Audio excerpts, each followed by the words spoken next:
In sum, it's 5 pages, essentially defends the White House decision to, in effect, stonewall or agree not to cooperate with House investigations. And it explains it this way. Flood is making the argument that just because the White House cooperated with the special counsel, Robert Mueller, in a variety of ways, by providing documents, by allowing former and current officials to sit with special counsel interviewers, it doesn't mean that the White House feels that they need to provide the same level of cooperation to House investigators. Quote, "It is one thing for a president to encourage complete cooperation and transparency in a criminal investigation conducted largely within the executive branch. It is something else entirely to allow his advisors to appear before Congress, a coordinate branch of government, and to answer questions relating to their communications with the president and with the president or anyone at the White House ever asked or suggested that you open an investigation of anyone? Yes or no, please, sir." The president or anybody else. Seems you would remember something like that and be able to tell us. Yeah, but I'm trying to grapple with the word suggest. I mean, there have been discussions of matters out there that they have not asked me to open an investigation. But perhaps they've suggested? I don't know. I wouldn't say suggest. Hinted? I don't know. Inferred? You don't know. There's one thing I know. I'm Barry Gordon. And I'm Andre Coleman. And this is NewsRap, live at 5.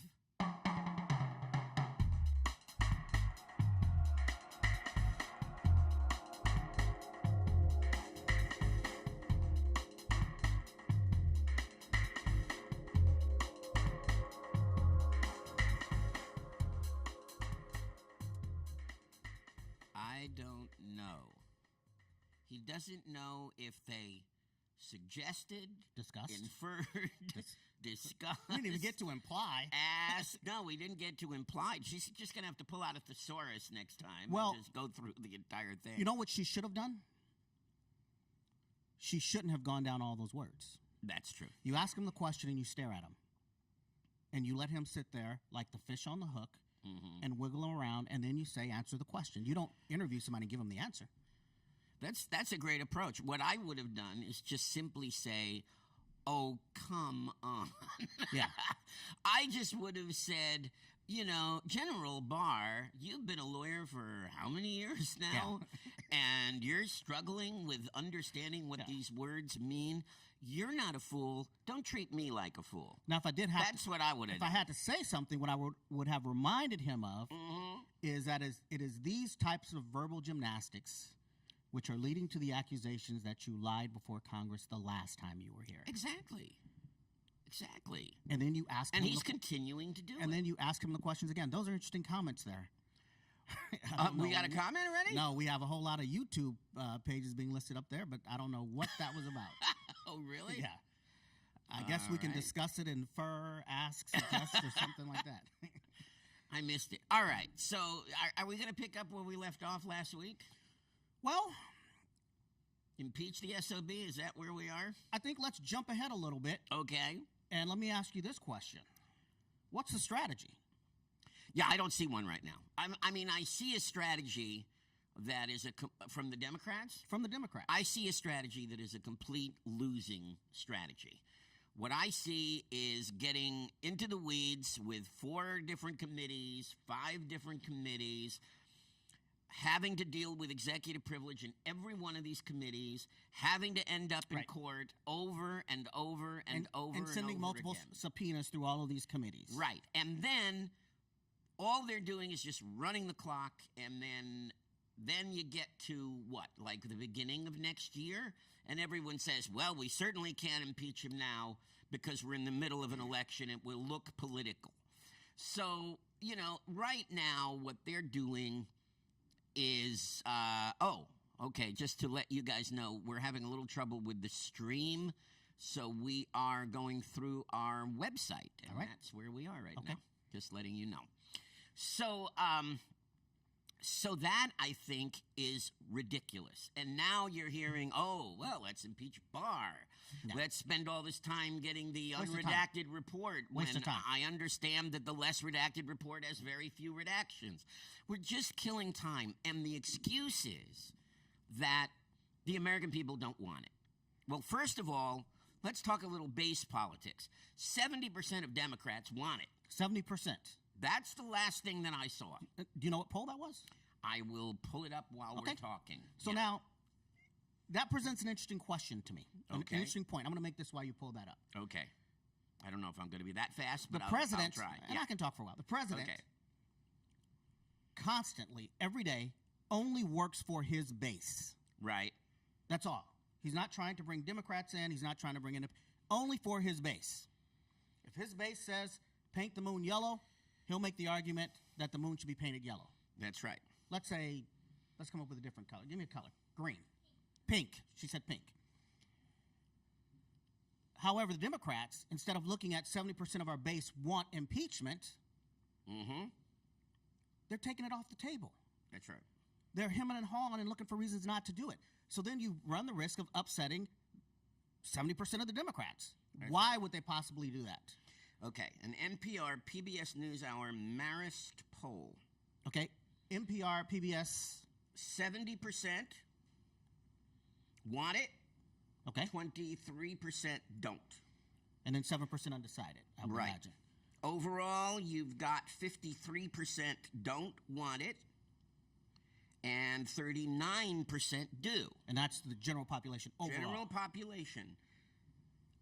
It's those independents, right? That's where we're going. 51% don't want it, 40% do. Now, so here's the problem, and I'm so going to say wait. So something. that's 91%. Yeah, but I'm going to say some. What do you mean 91%? You said 51 and 40. Yeah, and then 9% And then aren't 9%. sure.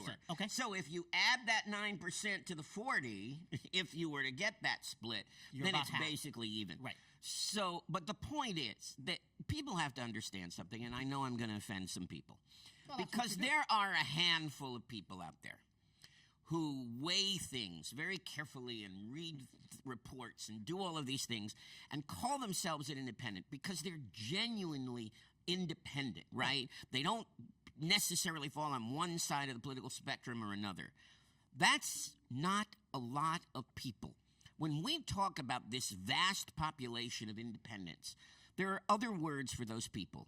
Uninformed, uninterested, unenlightened, people that aren't tuned into politics at all. And every political science study that I've read has come to that conclusion. So these are the people who will make up their mind after the Democratic nominee, because the Republican nominee is set. Right. After the Democratic nominee is set, they will then begin to go through the process and make up their mind. And right now, they may be kind of going, I kind of like that person or maybe that person, but they don't know which way they're going to vote right now. That's what you're saying. That's what what I'm only talking about the impeachment issue. Okay, I'm just Because talking about what an I'm independent saying is they don't know anything about it. Well, of course. They're not tuned into it. And so the way you get them tuned into it is through not 5 committees doing different things. Not a 500-page report. With maybe a soundbite here and a soundbite there. You have an impeachment inquiry that the networks will cover. On TV. That becomes like Watergate became, and even the Bill Clinton impeachment was covered very heavily. And that's what you do. Then you find out whether America wants it or not. But you've got to take the leadership step. I'm going to give you a better right example. now we're not doing I'm going to give you a better example. All right. Kavanaugh hearings. Yeah. Do you know when Ford became sympathetic? You know when she became sympathetic? When she testified. When she testified Of course. on TV. Of course. Yeah. When she testified and on, that wasn't even covered by all the networks, I don't believe. but That everybody was just the who, news channel. but anybody watching could not turn away, and they wanted him to respond to what she was saying. That's right. And the At that public, point. ultimately, by the way, you know, I'm not saying that it influenced the Republican Senate in any way, but the public rejected Kavanaugh. Oh yeah, no, actually, the Republicans even rejected the attorney they had doing the question. Right. Because when they saw they were losing that fight, they took over the questioning. Yeah. But the public wanted Kavanaugh not to be But confirmed. the public, at that point, I think it was like 55, yes, something like they that. moved. Yeah. I'm not saying they were ever solidly behind him, but they really moved over Yeah, they did. to her favor. So you know what? The public won't be ready for impeachment until the Democratic Party gets them ready for impeachment, I think that's right. with the help of TV. But it's got to happen right away. Because if we wait, then yes, it gets totally tied into the election, and you can't allow that to happen. And we can't keep going down this road of, oh, well, we'll go to court, and maybe that'll take 6 months, and maybe... See, my fear is right now that the Republicans are miscalculating. I mean, the Democrats are miscalculating because they're thinking, we run out the clock, and we keep him wounded, and he loses the election. And I'm not at all convinced that it's moving in that direction. And I honestly think that the more we wait, the more strength he gathers for the 2020 election. Let me go back to this TV thing. I'm going to stay here for a minute. Be my guest. How old were you in 1955? How old was I? You really want me? Okay. In most of 1955, because my birthday is the end of December. So in most of 1955, I was 6 years old. And where were you living? I know the answer to these questions. New York City. New York City. Mm-hmm. What did you know about the Civil Rights Movement in 1955? Beginning of the movement. 1955, probably not much. Okay. Probably not much. By 1960, what did you... I mean, I knew there were issues Of because course. I was on a television show, and we used to do tours, and me and my mom were the only people in the company of performers who would room with the one black performer and her mother. Okay. And so I was well aware that there was prejudice, but I wasn't aware of the movement. I wasn't aware of the civil rights movement. You know what turned the movement, one of the things that turned the movement into a national... Yeah, the nightly news. And how? Because it was it was focused. I mean, even before Selma, you had the bus-ins, you had the boycotts. You had the 3 civil rights workers. Absolutely. And absolutely. So here's the part that a lot of people don't know. When those images went out on TV... Because by then I was older. I was not 1955, right? Right. So by then I was older. I don't think I knew about Rosa Parks until I was about 9-10 years Right, old. but you were older by then. Mm-hmm. But what happened is when people found out about what happened to the civil rights workers, and that went out on TV, and Emmett Till and those things, you had people in Hollywood and people on the West Coast begin to send money. Yes. Because they saw these things on TV and they were outraged by it. Yes. And that's one of the things that began to turn the movement and give the movement the strength it needed. Yes. To get its message out and to fight for equality. Right. And then what we also forget to remember, based on history, is the fact that the Republicans did not want to impeach Richard Nixon. Of course. I mean, we act loud like it was this big, great bipartisan We look at party it where from hindsight, where that it was everyone was inevitable. going to do it. They didn't want to touch it until the impeachment inquiry and the select committee on the Senate brought forward these witnesses, and some of those Republicans, their mouths dropped open, and they said, oh, my God, this has been going on? I had no idea. Exactly. And then you had Baker, and then you had those and Fred Thompson and all that. It turned the tide. Well, Fred Thompson was a lawyer, but yeah. It turned the tide. So it has to be done, and the fact that it's not going to be done is I think those were last week's comments. disturbing. Okay. Yeah. Okay. Yeah, I think it was. Completely disturbing. But you know what? We're on our own, but we're having fun. But you know what? This lies at the feet of Nancy Pelosi.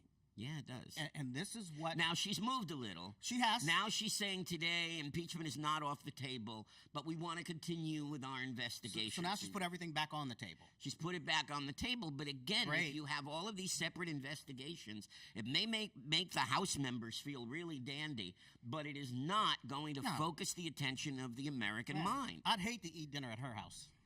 Yanking everything off the damn table, putting it back on.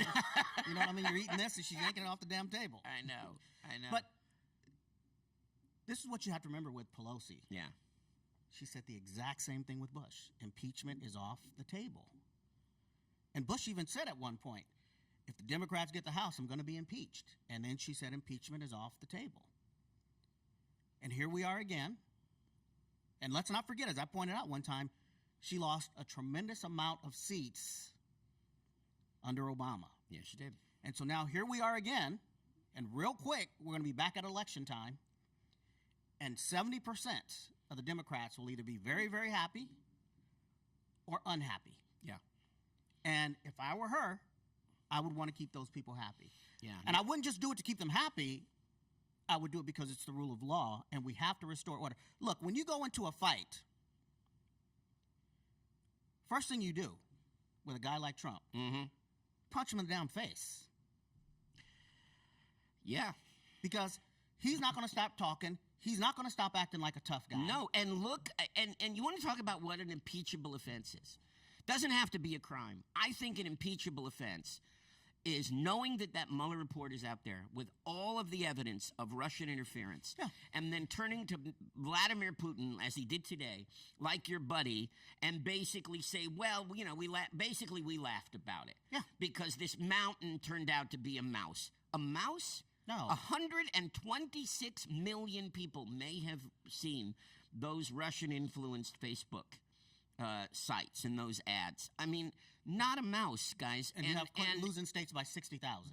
And, you know, so, I mean, every day he wakes up and kind of asks himself, you know, what can I do to get impeached? Yeah.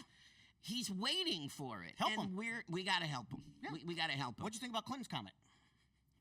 Which Clinton comment? Because Hillary. You mean on the Rachel Maddow show? When she said the media would really reward China if somehow they got Trump's taxes. Yeah. And according to Mueller, it's not against the law for me to say this. Yeah, I know. It was cute.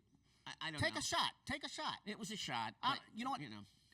The more shots they take at this guy, the better. Yeah.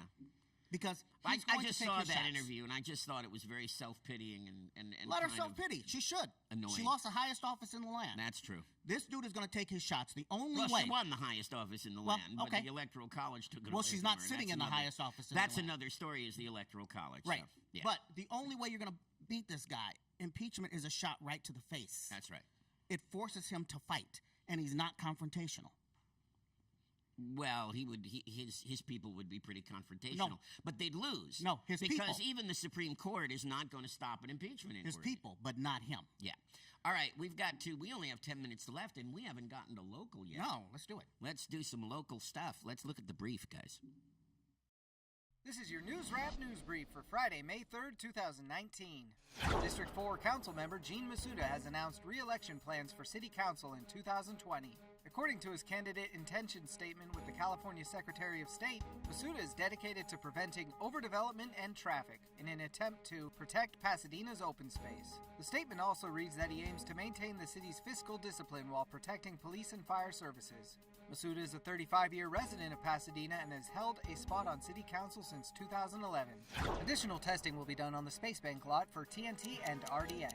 The additional testing comes after an outside party, Alta Environmental, determined that the RAW did not provide safe conditions for children in the area. Community concern has pushed for additional testing after over 500 documents were released on the project. Council members Victor Gordo and Gene Masuda have advocated for additional time on public comment regarding the documents, but the DTSC had refused to grant a 3-month extension to June. Instead, the DTSC will allow public comment until May 14th. The Supreme Court is currently reviewing the census potential question, is this person a citizen of the United States? Activists raise concern that the reporting data could be used to deport migrants or lead to an inaccurate count of residents. Dale Ho, director of the Voting Rights Project for the ACLU, states, it will so severely damage the accuracy of the census that 6 states are at risk of losing a seat in the House of Representatives. Pasadena City Manager Steve Mermel warns, we could lose some federal dollars that are distributed based on population. Pasadena has a city policy that prohibits police and city employees from questioning the citizenship status of individuals. Director John Singleton has passed away after suffering a stroke. He attended Blair High School, Pasadena City College, and then graduated from USC before directing well-known films like Boys in the Hood and Too Fast, Too Furious. One of Singleton's more recent projects, 2017's LA Burning, The Riots 25 Years Later, is a documentary about the LA riots. We will miss John Singleton. Yes. What a wonderful talent. Tremendous. Incredible. And some films that we don't even talk about, like Rosewood, which was a very wonderful movie. And he rebooted. Higher Learning was He rebooted one of my favorite film stars. Fast and Furious. Shaft. Oh, that's right. He did right. He Yeah. did do that. He did do that. He did the reboot not of Shaft. not as good as the original, but he updated it. Absolutely. And he moved into television. I mean, he was doing episodes of Empire, Billions, Snowfall. Snowfall. He created Snowfall. That's right. Which I've really enjoyed the first 2 seasons of that. Mm-hmm. I mean, really, really. And I believe that was renewed. I think that was picked up. It was. So it yeah, was. July, I think the 3rd season starts. Yeah. So One of the great ones, man. Really one of the great ones, Really and we will miss him very, very, very much. I know. I mean, it's a television. It's for. You want to pick that up? Maybe No. it's the bat phone. I don't Okay. know what's going on. But you can now join the conversation if you couldn't before. On Facebook. On Facebook. They at have the stream Pasadena up and Media. running. Yeah. So check us out. So absolutely do that. So this census question, I know it's a national question, but it's going to have local implications. Oh, isn't yeah. it? I mean, California could lose a seat in the House Mm-hmm. if there's an undercount. And, people are looking at it from the two ways. There are those who understand the national, which we just talked about, ramifications. And then there are those who are looking at it through how it will impact people of color, if the question is there. Right. Both of those could have tremendous effects, and the city could lose, and the state could lose a lot of money Yes. on this. I mean, this is that shot. And right now, where we are, is the court is leaning towards allowing this question based on the last hearing. Mm-hmm. So, No, they definitely are. And 5-4. Yeah. Yeah. Well, yeah. That's the break that it would And that's be. where it is right now. Yeah, that's where I see. I think Roberts is going to probably go on the side of the conservatives at this point again. Are you surprised? Well, On this issue, I mean. on this issue, no. Yeah, neither am I. No, I'm not. But I don't think they're thinking it through. I think we're driving people into the shadows yet again. I think we're going to have inaccurate counts. I think a lot of things are going to happen. There are going to be a lot of consequences. But one of the things that the Supreme Court does not do well, never has really, even when it's a liberal Supreme Court, they're not good at looking at real-world consequences. I agree. I agree. They look at the law, they analyze the law, they Look at the Constitution, interpret that exactly, but they don't. They're just not good at saying, well, if we do this, what are some of these consequences? I mean, there are some that are.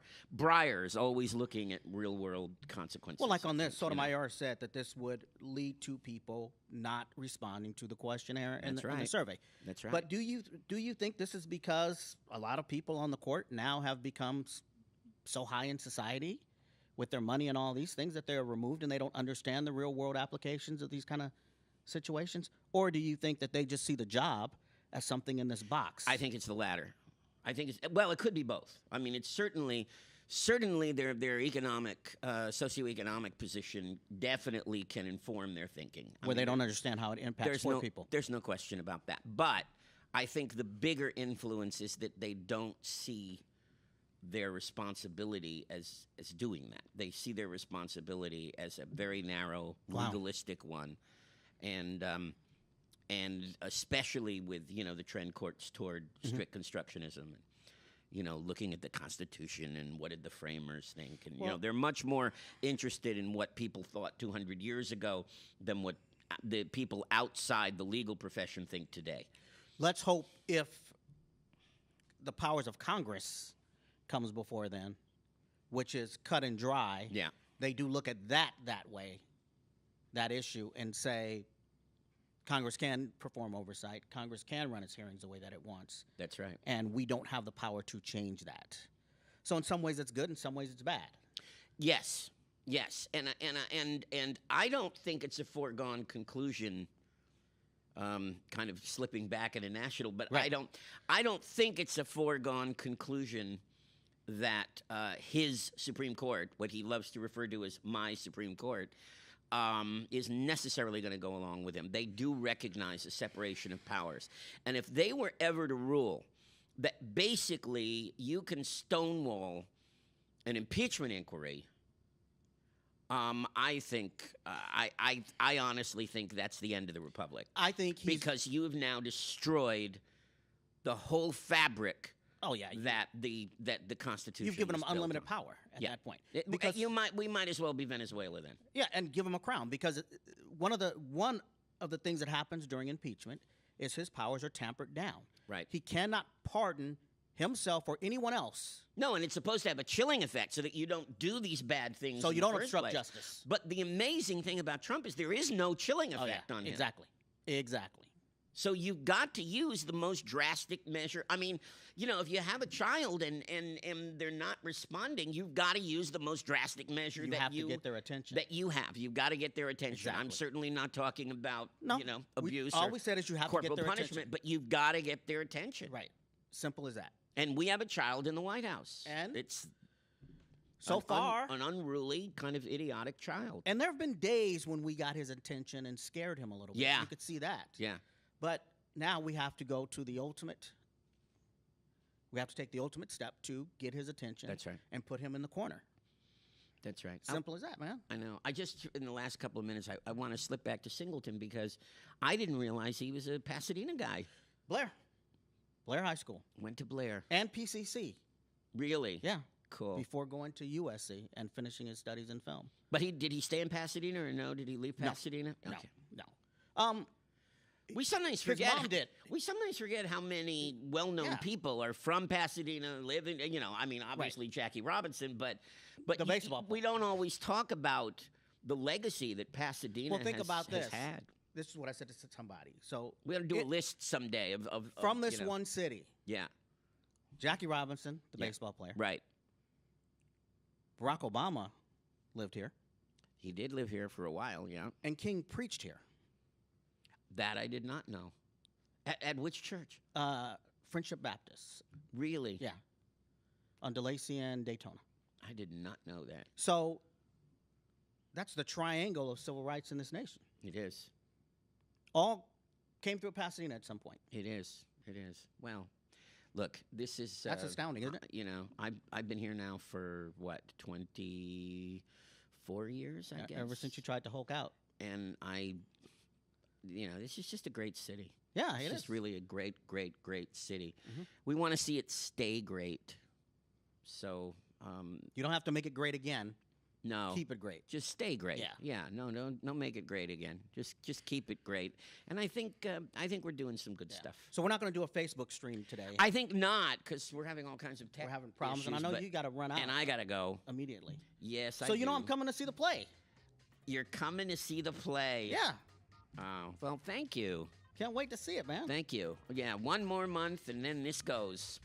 Not You're- entirely. you're not gonna go clean shaven on I'll me. probably go back to my tighter beard, To but your- to the yeah, usual. I'm looking really Old Testament right now. So I think kind of man- like a chubby Moses right now. A short, chubby Moses. That's not our image. Don't of destroy Moses, anybody's but- fields or anything like that. But yeah, but if you can get by, we're sold out I think this weekend. But if you can get by to see Merchant of Venice, come see it. It's a disturbing play. All right. It really is. You'll get disturbed, but And see there's Barry's acting also chops. there's Check also 'em out. some laughs in it. All right. So Say goodbye, Barry. at Parsons Nest Theater. Okay, this is NewsRap. I'm Barry Gordon, And I'm Andre Coleman. and we'll see you next week. Hopefully on the show.